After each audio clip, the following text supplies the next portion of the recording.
À voir quand ils seront prêts. Ça y est, Jukarm va nous sortir sa fameuse Samus blanche. Il adore le skin blanc. Petit problème Il adore le skin blanc. Il est vraiment. J'ai l'impression que c'est le skin de Samus. C'est le skin par défaut des Samus. Est-ce que c'est une des variantes de l'armure de Samus dans les jeux Metroid? D'accord. Est-ce que c'est une variante d'une armure de Samus dans les jeux Metroid? Il faudra demander au chat ça. Je ne sais plus. Toujours effectivement, c'en est une. On me dit dans l'oreillette. C'est parti. On est parti du coup sur Smashville. Donc tout de suite la Samus qui va venir grab et mettre son petit fer trou combo sur un personnage aussi lourd que Bowser, c'est pas trop dur. On va venir peut-être déjà mettre 41%.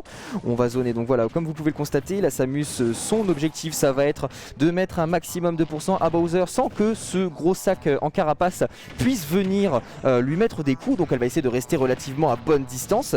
Et quand le Bowser aura suffisamment de pourcents, lorsque Jukarm estimera qu'il peut prendre le kill sur Bowser, il va sortir un kill confirme, il va essayer de se rapprocher. Donc là par exemple on a pris un petit down-air sur un back air et à plus haut pourcent ça aurait pu tuer. Ça aurait pu kill, mais c'est exactement le game plan que tu viens de décrire de notre cher Jukarm. Il est très friand de ce game plan, mais il faut voir aussi que Bowser est très friand d'avoir des pourcentages en plus. Parce qu'il faut rappeler que dans Smash Ultimate on a ce qu'on appelle la mécanique de rage. Donc au-delà de 100%, on commence à éjecter plus loin, à faire un peu plus bas si je dis pas n'importe quoi. Et là, voilà, on a un Bowser à 175, mais qui est toujours pas mort. Est-ce que la up throw va suffire? La up throw suffira. Je suis assez surpris pour le coup. Je pensais le Bowser un petit peu plus haut que ça, mais finalement DI peut-être un petit peu chancelante, maybe. Je ne sais pas trop. La première stock est prise et on a encore une Samus qui n'est qu'à 100%, enfin que 100% non, pour un Bowser. Voilà, le kill est plus que prenable offstage avec un fer, ce fer qui racle tellement de distance, qui couvre tellement d'options, absolument terrifiante. Et là on va reprendre le game plan classique. Alors là ça a été très juste parce que le lance-flamme était lancé, il y avait les frames de start-up et la Samus a réussi à atteindre Bowser juste avant pour ce qui lui a permis de ne pas prendre les 50%, 40% peut-être, j'exagère un peu, du lance-flamme de Bowser. En tout cas beaucoup trop, ce qui aurait beaucoup gêné Jukarm dans son game plan, puisque là voilà c'est even basiquement, peu importe l'écart qu'il y aura avec Bowser, ça reste even tant que Jukarm n'a pas trouvé le kill sur Furamo. Et là ça y est, c'est envoyé off stage et c'est là qu'il faut exploiter, mais Jukarm il a pas trop envie, on va stick sur un game plan à base de distance. On n'a pas envie de s'approcher de cette grosse tortue qui fait très peur, on peut le dire. Qui a des coups qui font diablement mal, voilà. Là vous dites, Jukarm il est à 40%, il risque pas grand chose, en plus la Furamo il est off stage, c'est là où il est le plus exploitable, et là Jukarm voilà il mine, il edge trap avec les bombes de tous les côtés, et si c'est pas les bombes c'est le grab derrière, et le smash qui est trouvé sur un petit whiff, un tout petit whiff de la part de Jukarm, mais tu vois à quel point ça peut partir très vite. Il était qu'à 50% à peu près, hein, et il a presque déjà failli mourir là-dessus. Jukarm qui a été très audacieux, là il a chargé son char shot, il est parti off stage, il a essayé de le mettre, Furamo qui s'est pas laissé faire, il a cramé son double saut, il est revenu de façon assez safe grâce au up B. Ensuite on va mettre un lance-flamme, le up B qui va ne pas avoir peur du déluge de flammes de son adversaire et pouvoir revenir tout en touchant un peu Furamo, le remettre en situation de disadvantage. Donc là on a un Bowser qui est corner, c'est très dur pour un Bowser d'être corner à l'edge parce qu'il a très peu d'outils pour revenir. Là la verticalité de la map va servir un peu plus à Bowser qui va lui permettre d'aller chercher un peu plus loin. Alors là on a un side B, le gros câlin de la grosse tortue. Et alors la Fura il a très bien conditionné Jukarm à je n'approche pas parce que je ne peux pas approcher, mais en fait pourquoi pas mix-up à ce moment-là? Exactement. Pourquoi pas? Et voilà, Jukarm qui trouve la réponse. Tout de suite derrière, le petit tilt. Jukarm qui a fait la bonne ride. Pas piffé, mais en tout cas en couverture de zone, ça aura suffi. Fura qui a été un petit peu surpris. Je pense qu'il s'attendait pas à ce que Jukarm utilise une option au cap. Je pense qu'il s'attendait depuis tout à l'heure. Voilà, il essayait de miner avec ses petites bourbinettes, mais cette fois ça n'a pas pris. Jukarm il a dit bon, on va prendre la solution agressive. Et ça a payé. Et là Bowser voilà qui commence à être un petit peu corner une fois comme tu le dis, et ça y est, le lance-flamme et on voit directement ça reset tout, ça met une pression. Constater la puissance de Samus avec sa capacité à zoner, à dire à son adversaire non tu m'approches pas, elle a tellement d'options possibles, genre le fer, ses projectiles, le grappin. Alors là on a un fer qui a été mis, 48% déjà du côté de Jukarm, on est déjà à Bowser, c'était lourd. Est-ce que tu as vu à quel point Bowser c'était lourd? J'y ai vraiment cru jusqu'au bout, la Furamo qui fait vraiment rêver. Il s'est pris un down smash qui était quand même bien chargé, il n'en est même pas mort. Et là Jukarm qui est en situation compliquée pour sa part, surtout que là s'il se prend un F6 c'est la mort. Il est très relation, Furamo, est-ce que ça suffira? C'est bien DI de la part de Jukarm, il connaît la bonne DI, on cancel le knockback, on va essayer d'aller un peu plus dans les angles. Le deuxième side B, le gros câlin sur la plateforme, et ce coup-ci ça ne tue toujours pas, 141%. Samus qui est assez lourde mine de rien, rappelons-le.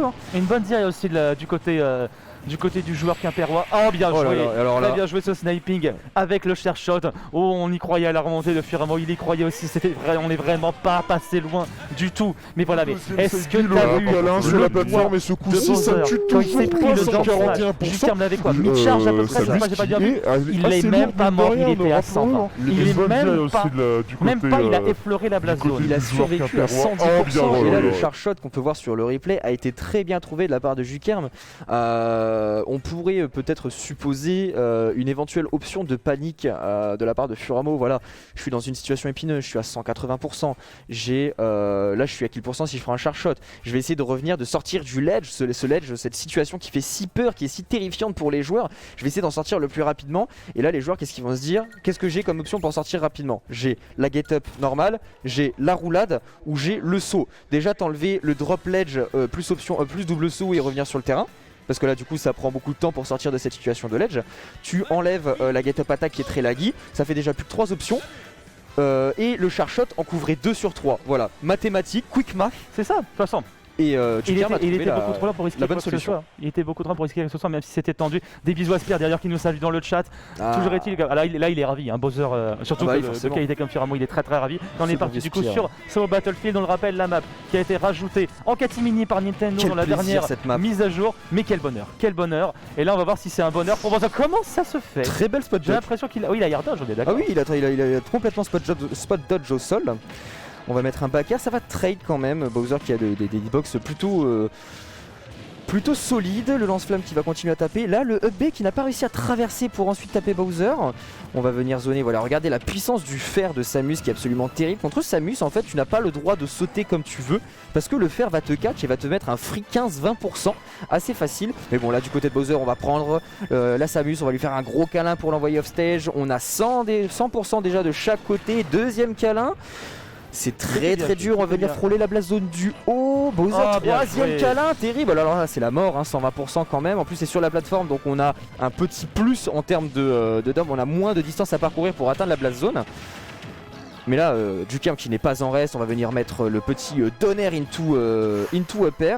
Il n'y a pas eu le deuxième qui était sorti. On va miner le terrain pour limiter les options de Bowser. Et on va essayer. Alors là, par contre, le B qui a été totalement wifi. Mais il n'y a eu aucun punish du côté Furamo malheureusement pour lui. Parce que là c'était très profitable. Et là Furamo qui est dans une phase un petit peu complexe puisqu'il faut qu'il gratte. Il sait qu'il peut gratter, il sait qu'il peut encore survivre s'il fait pas n'importe quoi. Du moins si il respecte au maximum tous les moves de Samus. Du moins tous les moves qui peuvent vraiment le gêner. Et ça commence par le faire comme tu le disais tout à l'heure. Et là Furamo voilà, là ça va être compliqué. Ouais, ça va être la mort simplement. En fait, hein. Ah oui ça va tuer là, on est sur SBF, faut quand même pas... C'est vrai que la map est relativement petite, hein, faut pas l'oublier. Et là voilà, c'était très audacieux. Très audacieux ce forward smash. En fait il risquait pas grand chose non plus, on est à 0%. Gros câlin encore une fois. Mais quand même faut faire attention, on a quand même réussi à gratter un petit peu, bien joué. Belle read, belle couverture de roll de la part de Furamo. Là on essaye de garder l'edge guard, on a essayé de le poursuivre jusqu'au bout avec le B, encore une fois peut-être même pas de punish, deux fois de suite où il fait le B, on n'a eu aucun punish du côté du joueur de Samus. Et là pour l'instant c'est cet horrible Bowser qui mène la game, mais c'est Furamo là qui pour l'instant est dans la tête de Jukerm, à voir si Jukerm maintenant il arrive à récupérer un petit peu. Et là voilà, on a respecté le fer, on a utilisé tout simplement nos options out of shield avec Bowser et ce sera largement suffisant. Est-ce que ça passera? Toujours pas, mais on en est vraiment pas loin. Et là, Jukerm il commence à accuser le coup du retard des pourcentages et face à Bowser ça peut être dramatique. Encore dramatique.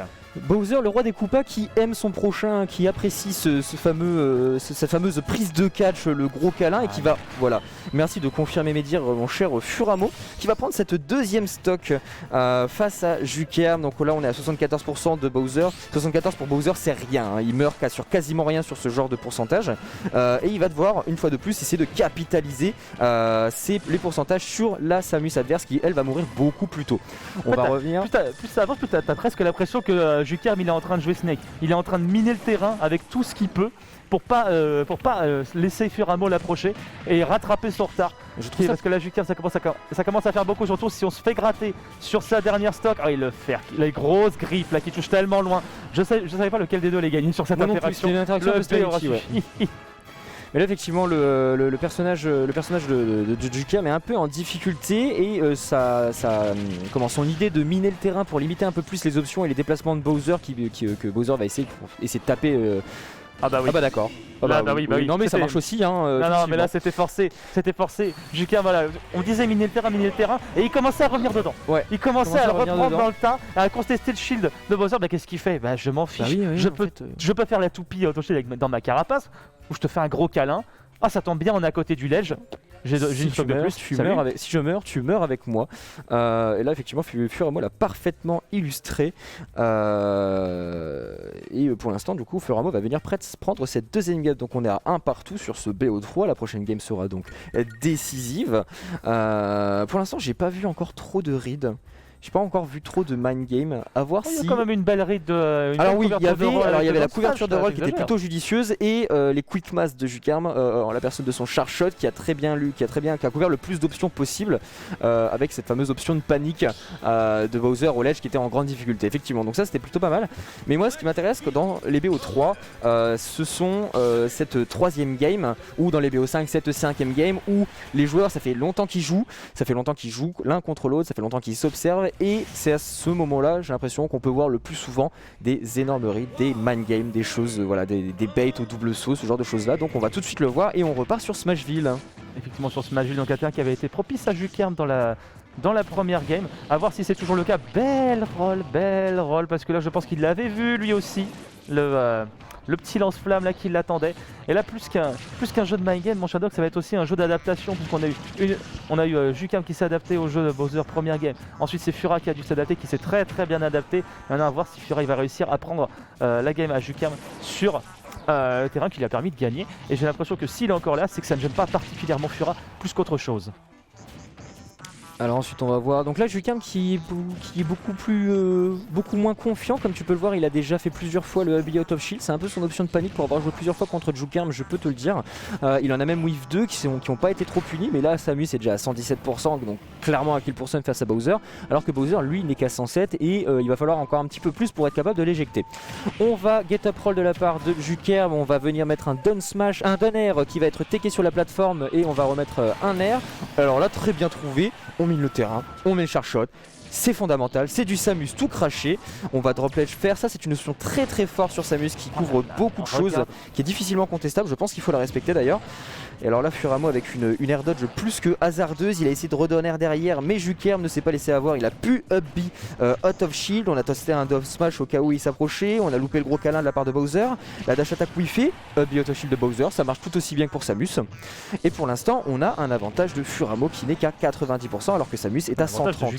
Un avantage de Jukerm, mon cher, excusez-moi, oui, mon cher Doc, un avantage très net un avantage de la très part net du joueur de Jukerm. Samus. La chasseuse de prime qui continue sur son lancée, ça y est, on arrive enfin à trouver la solution. On a deux stocks quand même, on a deux stocks à rattraper là côté Fura. Ça va commencer à faire un peu beaucoup, surtout si on se prend trop souvent les combos faire de cette manière.